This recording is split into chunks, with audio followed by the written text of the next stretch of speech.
Bonjour à tous. Alors aujourd'hui, on va commencer à parler de l'analyse technique, c'est-à-dire l'étude des indicateurs. Et petite introduction d'abord sur l'utilisation des indicateurs techniques, donc quelques mises en garde. On va donc commencer par s'intéresser à ce qu'est un indicateur technique, donc on va laisser parler la sémantique. On va ensuite parler de la relativité de la période. La période de calcul de l'indicateur est extrêmement importante. Quelques erreurs à ne pas connaître et une présentation rapide des différents types d'indicateurs.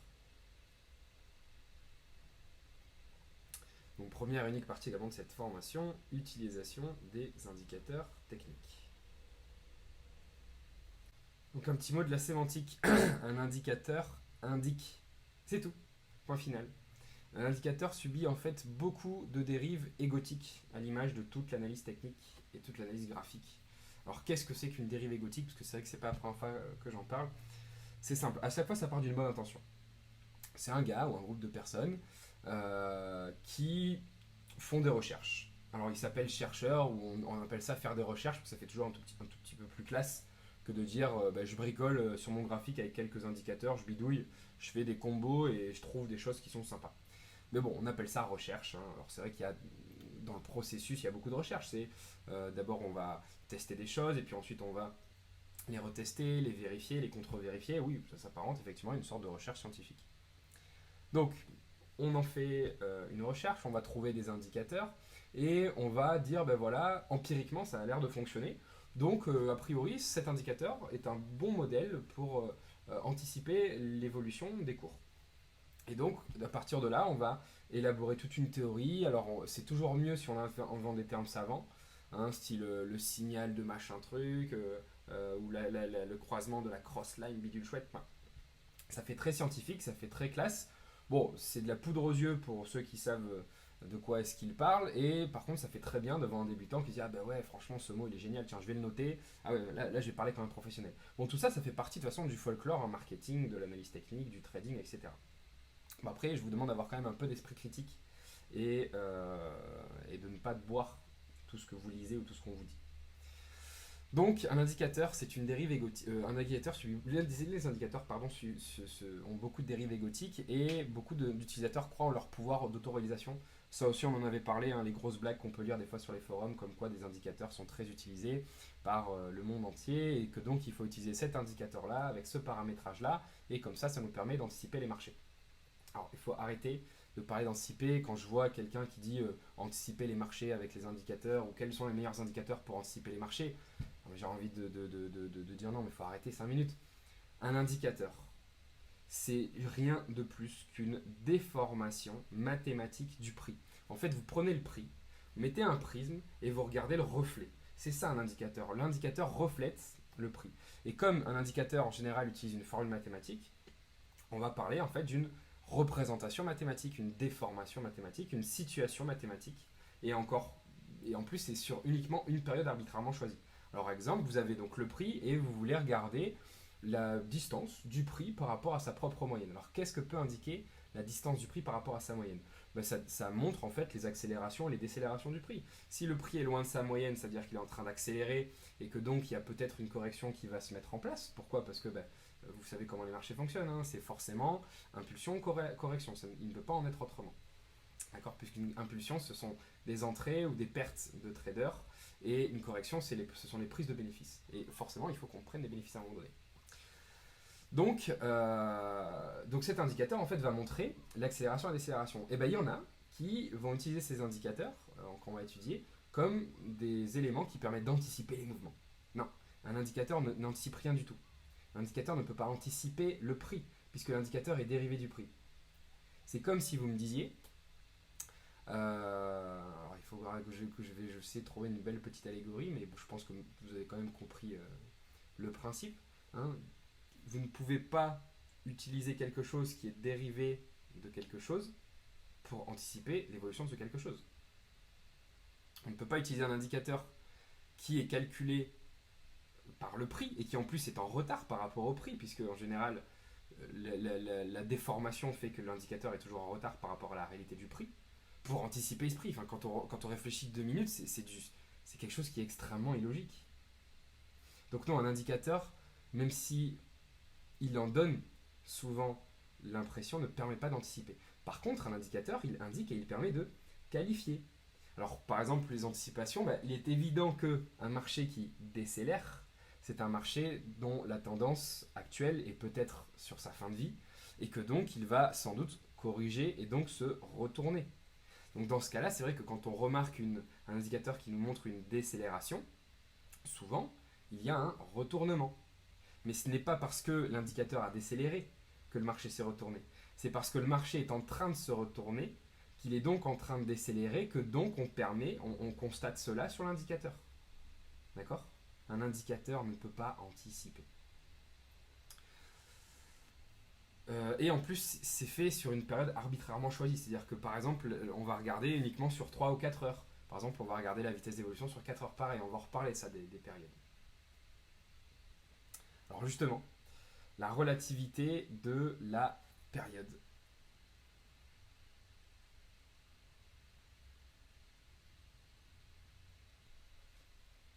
Alors justement, la relativité de la période. Qu'est-ce que c'est qu'une période de calcul? On en a déjà parlé dans la construction du chandelier japonais. C'est en fait la période pendant laquelle on va faire le calcul tout simplement. Donc la période sur un indicateur représente la durée sur laquelle il va être calculé.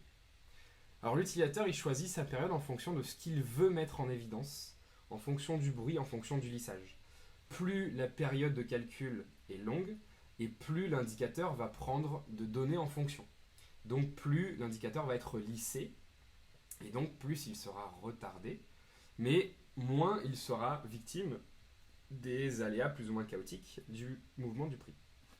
Si on choisit un indicateur de plus courte période de calcul, il va être extrêmement bruité, c'est ce qu'on appelle bruité, donc il va être extrêmement réactif par rapport au prix et donc il va avoir une utilisation complètement différente qu'un indicateur qui a un lissage beaucoup plus élevé. Alors le problème de la période, c'est qu'il faut choisir la période adéquate. On ne peut pas trader avec des indicateurs qui ont tout le temps la même période. Ou en tout cas, à part si c'est pour des gros lissages, mais dès qu'on utilise des indicateurs sur des courtes périodes, de temps en temps, il faut un peu les modifier en fonction de la volatilité, en fonction du mouvement. Par exemple, on pourrait se poser la question, est-ce qu'un indicateur qui est calculé sur une période qui recoupe à la fois la fin de la session asiatique et le début de la session européenne, est-ce que cet indicateur est pertinent? Puisque dans son calcul, il va prendre en considération deux sessions boursières qui sont différentes. D'un côté une session asiatique et d'un côté une session européenne.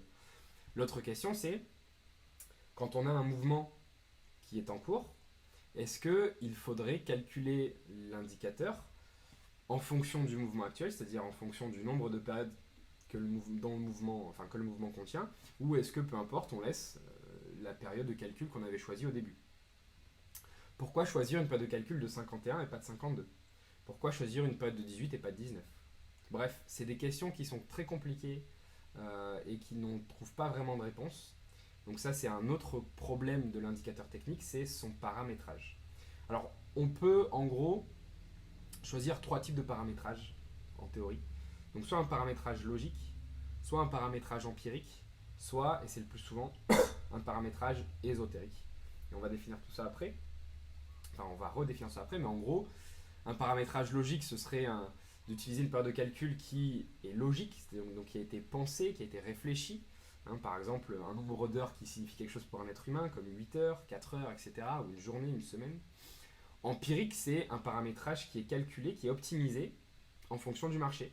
Donc par exemple, on cherche en fait à regarder quelle est la meilleure période de calcul qui donne les meilleures indications ou qui colle le mieux à la réalité du marché.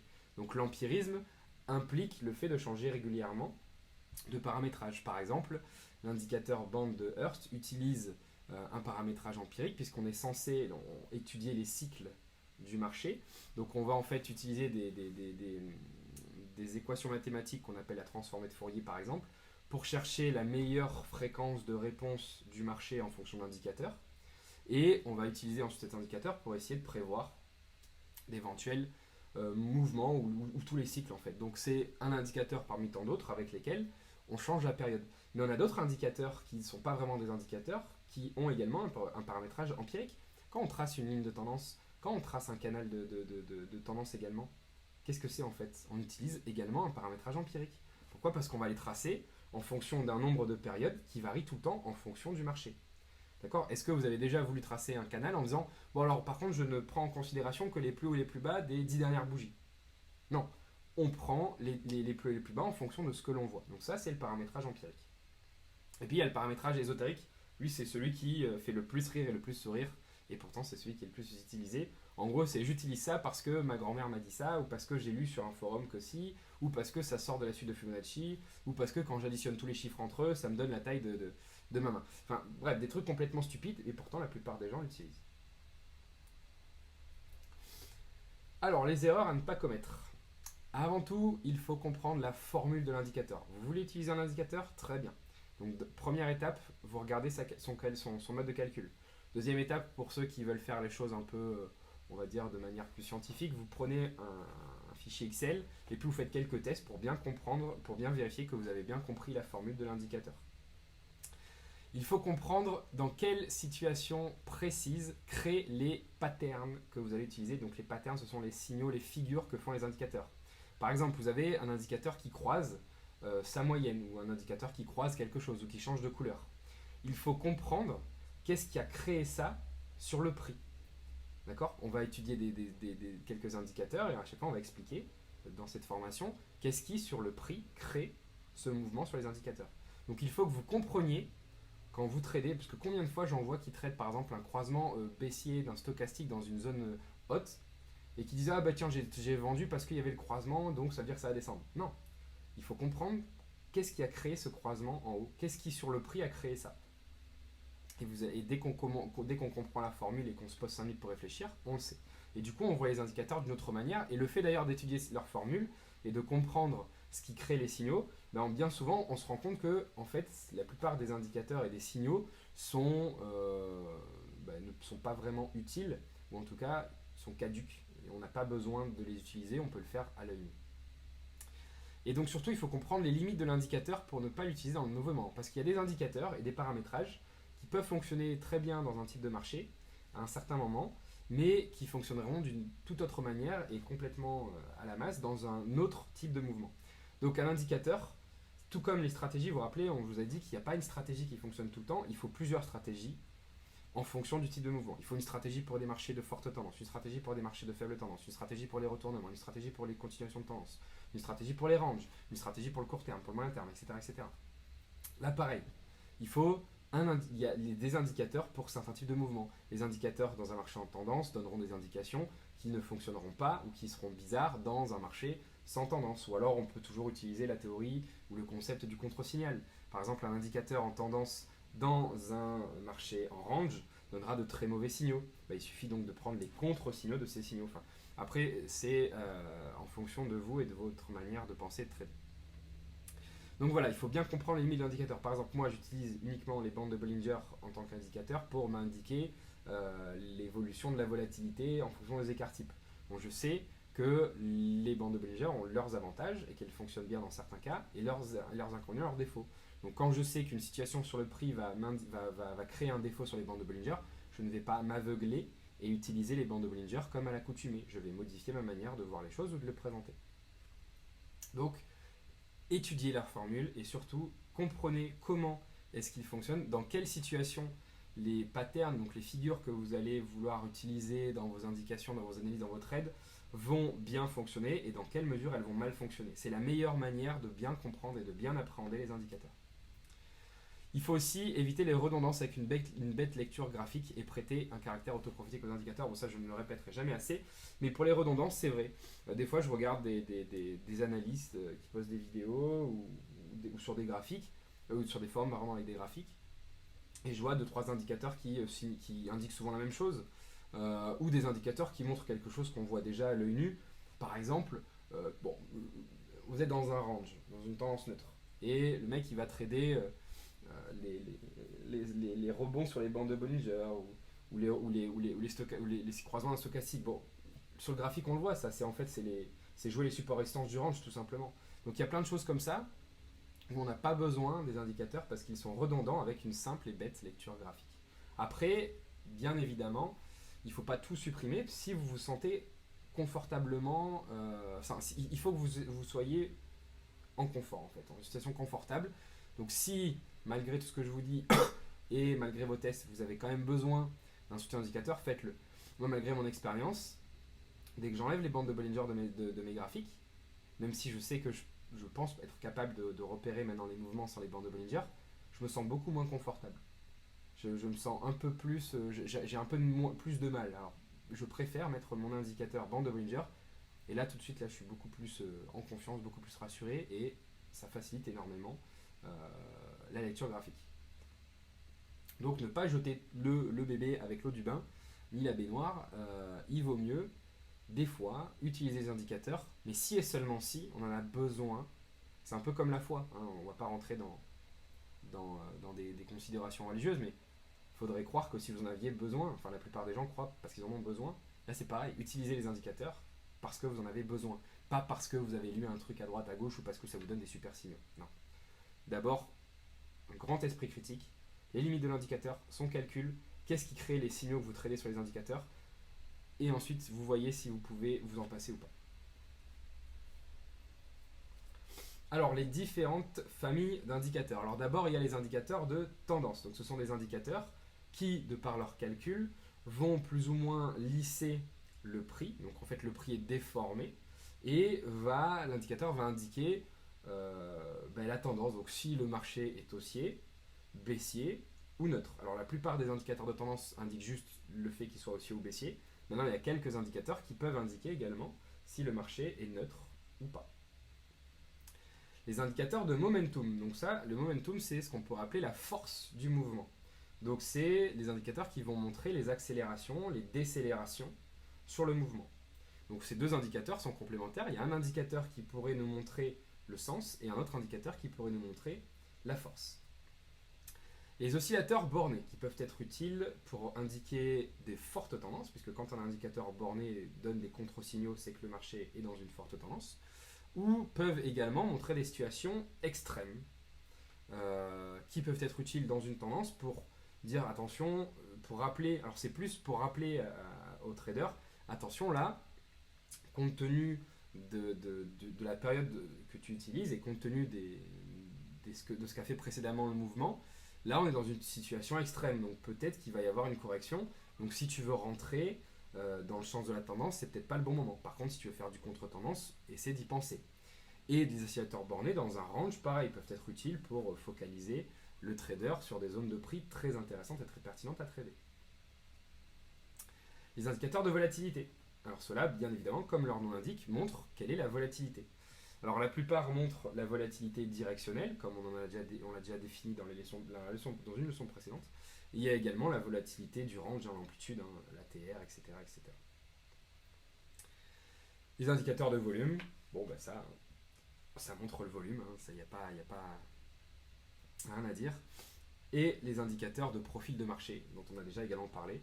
Alors il y a également l'indicateur le plus important, c'est le prix. Le prix est un indicateur. Voilà, donc on va étudier au cours des prochaines leçons quelques-uns de ces indicateurs et à commencer par les moyennes mobiles.